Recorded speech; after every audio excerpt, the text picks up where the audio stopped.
fucking truth. I literally just done the part 1, the Kamikaze interview, man. This is part 2. Ain't gonna waste no time. You know what time it is. Certainly sounds on the dot, man. They left it with cliffhanger. Just about to start talking about MGK and Joe Budden, man. Stop. Please go and check that out, man. That's already up. You know what time it is? Certainly sounds on the dot. Let's get it. How do you describe your relationship with Joe Budden? I mean, listen, me and Joe Budden aren't, we're not friends like that. We're not like, we didn't go to the same fucking high school or something, you know what I'm saying? So I get that part. But when I'm out here flying around to different places and doing interviews and trying to use my platform to pump up Slaughterhouse every chance I get, and you're using your platform to fucking trash me, and I'm one of the things that keeps this ship moving. Do you know what I'm saying? So you're doing something. It's just loyalty, man, isn't it? That's the thing. You got a voice in hip hop, so you actually could be affecting this ship a little bit. You know what I'm saying? Because you don't owe me nothing. But I've never gotten a fucking interview and been like, Joe Budden shit is. Sorry, Pete, let me just make that a bit bigger, man, because I noticed I'm missing out the motherfucking screen. Bit of technical problems, there we go. Lovely job. It's fucking trash.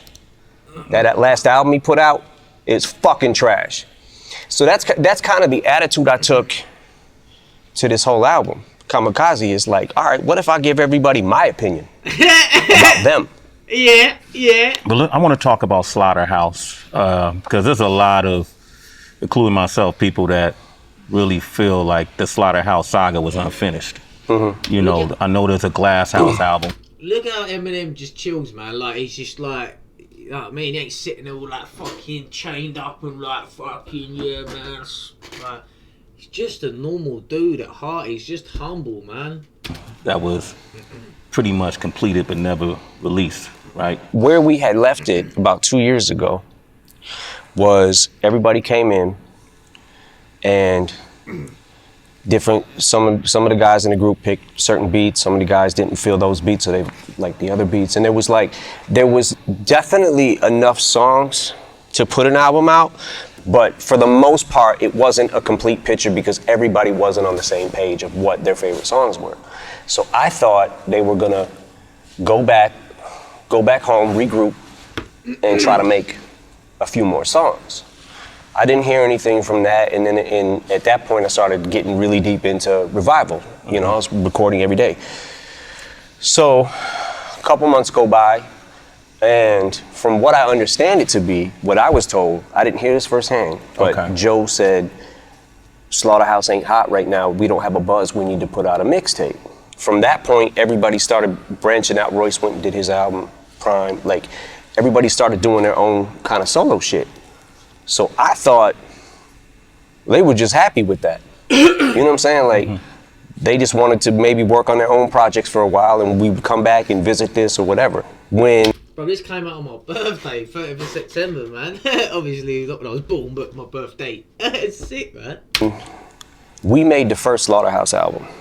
The Welcome to Our House? Welcome to Our House. That was another album that I felt like, holy shit, people literally just trashed this. They trashed this album. There was a huge fucking backlash of, oh man, this ain't what we want to hear. It sounds too polished and all this shit.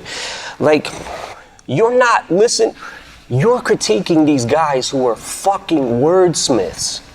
Do you know what I'm saying? Like, so there's a certain type of person that, oh man, That Slaughterhouse, that King Crook, man, and Royce, man, for me, what I've heard from, a fire. Joe Budden and Ortiz, I think it was Ortiz. That for me, it wasn't. I haven't really heard, maybe I could say I ain't heard enough, but if you heard a few of the ciphers, man, then King Crook, man, that dude can rap, man, and obviously Royce. I only like the beats. There's a certain type of person that will lean towards lyrics more. There's a certain type of person that will lean towards a voice more. They like better. You know what I'm saying? Like, everybody leans towards their own thing, but Eminem's just got voice, lyrics, flow, fucking everything. I was just like, holy shit, because to me the beats were crazy on that album. And only thing I did was added my little touch of like sprinkling music in these tracks and mixing them to try to bring out, you know, the production a little bit. which I don't even know if I did any actual beats on there on the first album, but all I heard was the backlash that it was too polished. Yeah. So we said, okay, let's do another album, and then you guys do what you want to do with it. Which is kind of, we left the ball in their court kind of thing. So I didn't want to touch it in the sense of like, other than give my opinions on songs, I didn't want to touch it with my production, because I felt like what if that is the reason that they didn't sell albums? I don't want to hinder that, you know what I'm saying? So we gave him another album, and next thing I know, I hear Joe talking about who got that money, who got what money. Like, he did say, I saw a clip that he put up, an interview with him and Crooked, that he felt like this is maybe where all the hate's coming from, man, and all this is probably what we're gonna get into. That maybe, perhaps, like he alluded that you and Paul got majority of the money. But the album, I hate to say this because I think the guys are super fucking talented, but the album didn't do much to even recoup the first budget. Then we spent hundreds of thousands of dollars on the second album that never came out. What money didn't you get? I don't know if I made a fucking dime off Slaughterhouse. I don't care if I made nothing. I believed in them, so I wanted them to. Em don't need the dough, man, but Em's a humble person. He's got, I wanted them to be huge, man. I really did. I wanted a group that lyrical to fucking just bust through everything. You know what I'm saying? And it definitely hurt my feelings a lot when the album didn't do good, the first album. It was just like, fuck, man. Like when we got CeeLo on the hook of the My Life song, I was like, yo, this might be out of here. What was the meaning behind the line when you said the last hit, I'm paraphrasing, the last hit you got was with your ex-chick? Oh! He's not talking about it. He goes, oh, what did he say? It was in the fall. He goes, oh, I can't remember what he said. The last hit you got was with your ex-chick. That was what that was. What's that? That was a tap. Just a tap? It was a tap, but it was also saying that his the only hits you be getting his bitches. It's like he said, didn't he, man? Come on, please go and watch that before, man. I've done that. I'm sure I've done that. I have done that. Alleged domestic abuse things or whatever, which I'm not going to get into, but I feel like I love it, the man. reason I had to do that is because, like I said, there's a fine line between saying, you know what, this guy's really been cool to me. He's helped me out and tried to help out on many occasions. So I'm not gonna go in on Untouchable like that. I'm gonna say it ain't for me. I'm not crazy about it, whatever. But to be the worst song you've ever heard in your life, have you listened to your own shit? Do you not listen back? Because if that's the worst fucking song you've ever heard in your life, I don't know. Like, he still don't. Man. Yeah, that's interesting. So we'll never see that Glass House album, probably, as far as you know. I don't know. I don't have the answer to that. I want to just make it clear, though, that aside from the Joe shit, I think that Slaughterhouse is one of the best rap groups to ever happen. But that being said, I wish their first album would have connected. Yeah. To more people than it did. I don't, to this day, I still don't. Me and Paul are like, what the fuck happened? You know what I'm saying? Like, but look, man, everybody's not gonna like everything you put out all the time. So that was a dream team of MCs, though, and I think a lot to what you're saying in regards to why aren't people reacting to these wordsmiths is that's how we came up, you know. And honestly, what people may not realize is that's what really separated hip hop from R&B, rock and roll, and other genres was. I can't. Maybe they just weren't. I don't know. Maybe they was in the wrong time era, man. Maybe that's probably what it was. Our ability I've never even heard of it. To bend words to create patterns that made it unique to our genre specifically, which it seems like it's something that doesn't get any credibility. People don't put not everybody put a whole lot into that. Now they don't give a lot of credence to that, which is probably Slaughterhouse could have been a victim of that kind of ideology. You also in this album, you went in on MGK. You guys had a discrepancy. He mentioned it in his response song, Rap Devil, that it's called Sway and ask him why I can't get on Shade 405. That was in response, so I seen him on the street once, and I didn't know he couldn't come up to Shade at that time, 405. And I said, man, come on up, man. And then I had to see him again and say, hey, man, I don't know what the shit is. Yeah. But until that gets cleared up, there's no way I can have you on there. Yeah. What's the shit with that? What happened? Well, the shit is, just for the record, the thing that was going on that he was saying about my daughter, I didn't even know about that until literally a year and a half later. Okay. I wasn't, it never hit my radar. And then one day, you go. It just reminds me of the fall when he says, Charlotte Maine so far away from my radar. I was like, he says, that's like he says, zip me, I'm so far away. He was like, my radar. And then one day, you go down the fucking wormhole of YouTube and whatever, right? So I see Machine Gun Kelly talks about Eminem's daughter, whatever, right? So what the fuck? Click on it. Yo, why is he? Then he starts doing a press run, basically, about Haley. I wonder what you thought when he I'm like, what the fuck? Yo, my man better chill, right? Chill. So that's not why I dissed him. The reason I dissed him is actually a lot more petty than that. Okay. The reason that I dissed him is because he got on. First when he said, I'm the greatest rapper alive since my favorite rapper banned me from Shade 45 or whatever he said, right? I'm trying to hinder his career. So I don't give a fuck about your career. You think I actually fucking think about you? You know how many fucking rappers are better than you? You're not even in the fucking conversation. I don't care if you fucking blow or if you don't blow. It doesn't matter to me.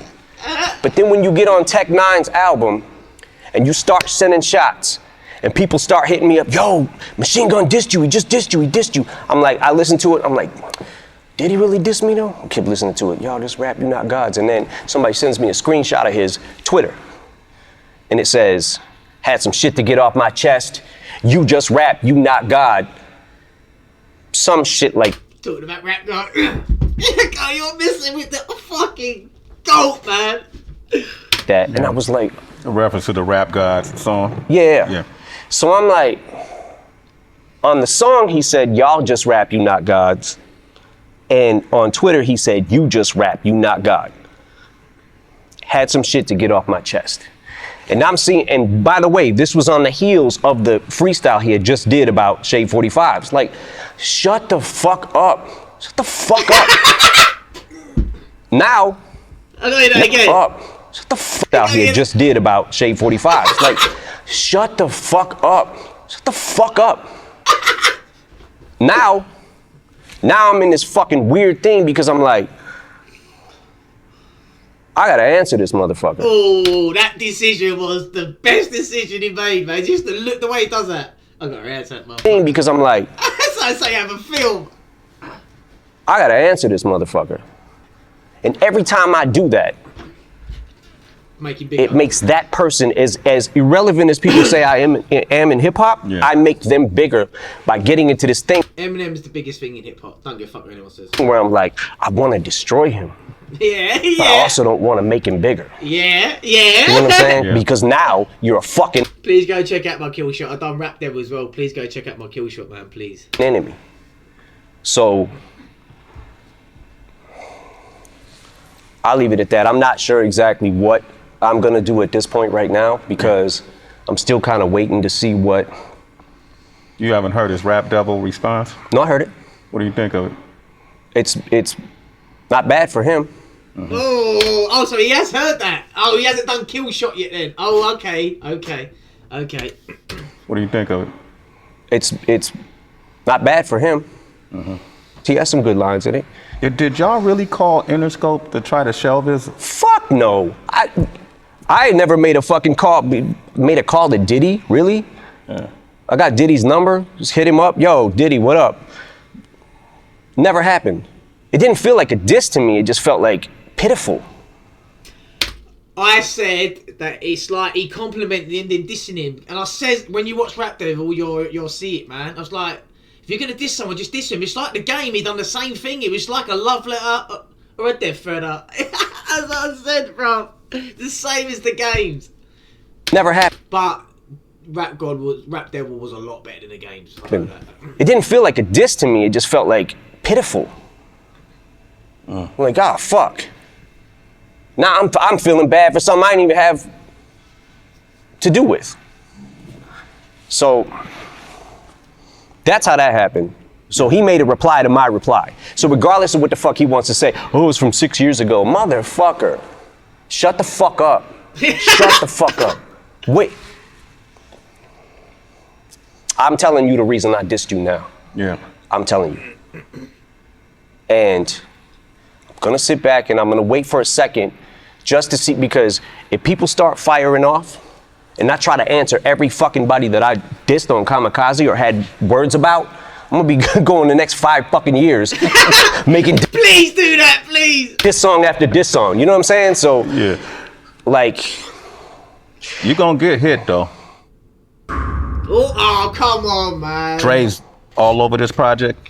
Oh, come on, man. Why did they do this? Dre's input was all over it.